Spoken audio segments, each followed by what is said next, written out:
Hola, soy Lola Larra, escritora, periodista y editora.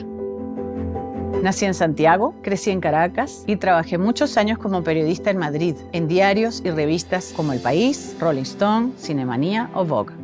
Pero mi trabajo más significativo son mis novelas, entre las que destaco Al sur de la Alameda y Sprinters. Ya sea tomando notas, buscando historias o investigando escenarios, para mí escribir siempre es un acto político, porque estoy convencida de que la literatura es capaz de tocar y de transformar algunas conciencias. Me gusta cruzar periodismo con literatura porque creo que llevar un hecho real a la ficción nos enseña a mirar nuestro alrededor de otra manera, más íntima, más personal, más conectada.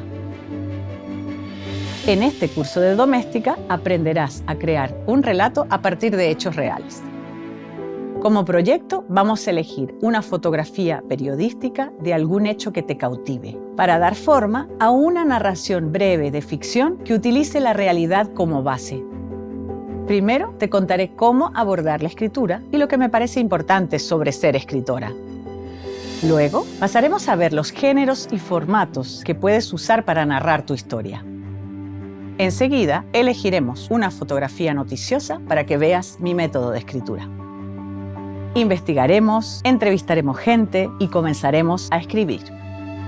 Crearemos los personajes, motores de todo relato, y luego amoblaremos su mundo y el espacio que habitan. Probaremos posibles comienzos para nuestra historia y decidiremos cómo contarla. Posteriormente te mostraré cómo corregir el texto y pasaremos a ver las posibilidades de colaborar con otros, ya sea un fotógrafo, un diseñador gráfico o un ilustrador.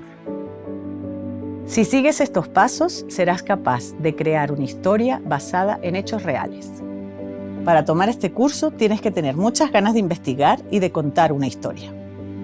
Las herramientas que necesitarás son periódicos o revistas, una libreta de notas, lápices con los que te guste escribir y una computadora. Este curso va dirigido a todas las personas con ganas de contar y escribir historias. Descubre la ficción dentro de la realidad y crea tus propios relatos.